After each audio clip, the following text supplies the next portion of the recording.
तो चलिए आपको शुरू से समझाते हैं। सबसे पहले आप पीसी के अंदर चले जाते हैं और आप अपने यूएसबी के अंदर लेट्स सपोज़ विंडो को इंस्टॉल कर लेते हैं। विंडो को अपने यूएसबी के अंदर इंस्टॉल करने के लिए आपको मीडिया सेंटर जाके माइक्रोसॉफ्ट से डाउनलोड करना पड़ता है, और जो भी विंडो आपको इंस्टॉल करनी होती है, लेट्स सपोज़ 11, 10, वो आप जो है वो मीडिया सेंटर के थ्रू डाउनलोड करके अपनी यूएसबी को बूटेबल बना सकते हैं।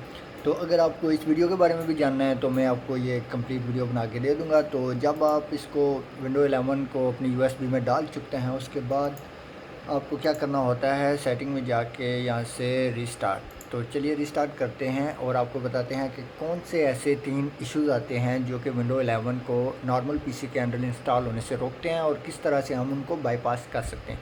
तो जैसा कि आपके सामने ये पीसी ऑफ हो गया है और ये रिस्टार्ट हो रहा है, तो हम F12 दबा के इसको बूट के लिए प्रिपेयर कर देंगे।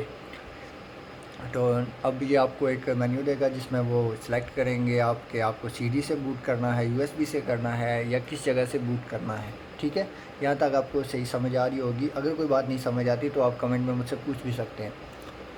तो उसके बाद हमारा नेक्स्ट स्टेप क्या होता है कि यहाँ से हम जो है वो सीडी डीवीडी, अगर हमने सीडी से विंडो को इंस्टॉल करना है, विंडो 11 को सीडी से इंस्टॉल करना है तो हम सीडी यूज़ करेंगे। Otherwise if you have a bootable USB तो आप यूएसबी से भी इंस्टॉल कर सकते हैं। तो यूएसबी को क्लिक करने के बाद हम इसको एंटर कर देंगे। थोड़ा सा वेट करेंगे, जब ये विंडो का पॉपअप लोड हो जाएगा उसके बाद हम चेक करेंगे कि क्या हमारा सिस्टम रिक्वायरमेंट्स पूरी हैं ताकि हम विंडो 11 को इंस्टॉल कर सकें, या फिर हमें जो है वो इसके सीपीयू और पीएम वगैरह को बाईपास करना पड़ेगा ताकि विंडो 11 हमारे पीसी में आसानी से इंस्टॉल और रन हो सके।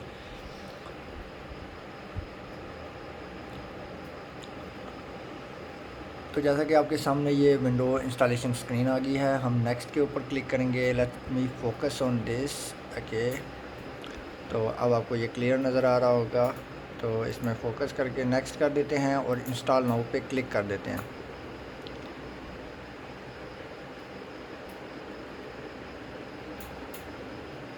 तो अभी हमें एक्टिवेशन के लिए प्रोडक्ट की रिकमेंडेशन कर रहा है। I don't have any product की फॉर नाउ, सो इस पर क्लिक कर दें और अपने कम्पिटेटिव ऑपरेटिंग सिस्टम वर्जन को सिलेक्ट कर लें। लेट्स सपोज़ अगर आपने 64 बिट में एजुकेशनल पर्पज़ के लिए विंडो इंस्टॉल करनी है, होम एडिशन के लिए या प्रो वर्जन के लिए। Pro is a professional version, so मैं आपको सपोज़ यही करूँगा कि आप जो है वो प्रो वर्जन को इस्तेमाल करें, प्रो एन को ना इस्तेमाल करें। तो नेक्स्ट पे, क्योंकि प्रो एन में लिमिटेड फंक्शंस होते हैं, ज़्यादा नहीं होते। तो ये कह रहा है कि this PC can not run window 11। Okay, so ये बात होगी। अब हम यहाँ से इसको क्लोज़ कर देंगे और यस कर देंगे। तो इंस्टॉल नाउ के ऊपर हम आगे दोबारा से, तो सेटअप इज़ स्टार्टिंग अगेन। तो अब हमने क्या करना है, सबसे पहले हमने शिफ्ट और F10 के बटन को क्लिक करना है, शिफ्ट प्लस F10। तो आपके सामने जो है वो सोर्स एडिट आ गया है। अब यहाँ पे हम लिखेंगे REGEDIT, रेजिडेट। इसका मतलब होता है कि हम रजिस्ट्रेशन को एडिट करना चाहते हैं। तो इसके बाद हम इंटर प्रेस कर देंगे। तो अब हमने क्या ढूंढना है, यहाँ पे हॉटकी लोकल मशीन, इसके अंदर हमने जाना है सिस्टम के अंदर और इसके अंदर हमने जाना है सेटअप के अंदर। ओके, यहाँ पर तो सेटअप के ऊपर क्लिक करने के बाद हमने क्या करना है, सिस्टम सेटअप इन प्रोग्रेस, इसको खोलना है और इसके बाद इसको हमने चेक करना है कि इसकी वैल्यू 1 है। अगर तो ये 1 है तो इसको ऐसे ही छोड़ देना है। अब इसके बाद हम यहाँ पे न्यू पे क्लिक करके एक की बनाएंगे और उसका नाम हम रखेंगे lab config. Okay, so lab config, let's write it, lab config. Okay, और उसके बाद हमने इंटर प्रेस कर देना है। अब लैब कॉन्फिग के अंदर हमें, अगर आपकी रैम भी कम है तो आपको 3 जो है वो वैल्यूज़ बनानी पड़ेंगी। अगर नहीं है रैम आपकी पूरी है, 12 है, 18 है, तो आपको 2 बनानी पड़ेंगी। चले हम तीनों ही बना लेते हैं। तो हमने रिवर्स वैल्यू बनानी है, न्यू पे क्लिक करेंगे। रिवर्ड पे सबसे पहले आपने देखना है कि आपने लैब कॉन्फिग को ही सिलेक्ट किया हुआ है, तो उसके बाद आपने न्यू पे क्लिक करना है और रिवर्ड 32 वैल्यू बना लेनी है। पहली वैल्यू में हम लिखेंगे bypass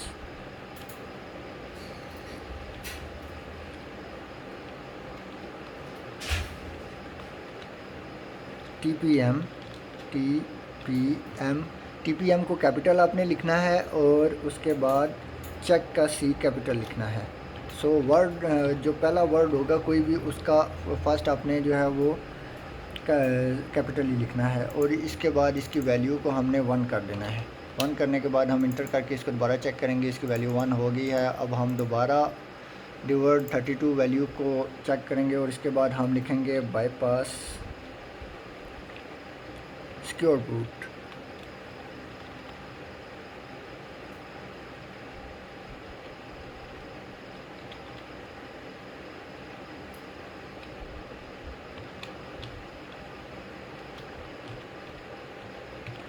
bypass secure boot check और इसके बाद इसकी वैल्यू को भी हम मॉडिफाई करके 1 कर देंगे। ओके, इसके बाद अगर आपकी रैम भी कम है तो आपने यहाँ पे एक और वैल्यू बना देनी है बाईपास रैम चेक के नाम से।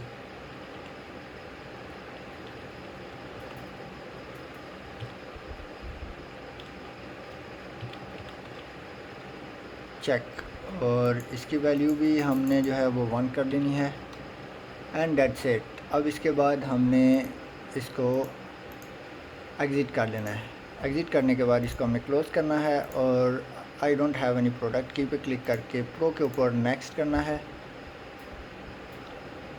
और आपके सामने I accept Microsoft software licence terms and click on next from now and then custom partition आपने सेलेक्ट करनी है, फॉर्मेट करनी है उस पार्टीशन को जिसमें आपने विंडो को इंस्टॉल करना है और उसके बाद नेक्स्ट पे क्लिक करना है और ये आपकी विंडो स्टार्ट होना शुरू हो गई है। तो ये तीनों वैल्यूज़ मैं आपको डिस्क्रिप्शन के अंदर भी दे दूँगा ताकि आप इन तीनों को देखकर कॉपी पेस्ट कर सकें या लिख सकें, अपने पास नोट डाउन कर सकें। तो इस तरह से आप विंडो 11 को एक्टिवेट कर सकते हैं और इसको अपने सिस्टम में जिसकी रिक्वायरमेंट्स कम हैं उसमें इंस्टॉल कर सकते हैं। होपफुली आपको ये वीडियो पसंद आई होगी। Thank you so much. अल्लाह हाफिज़।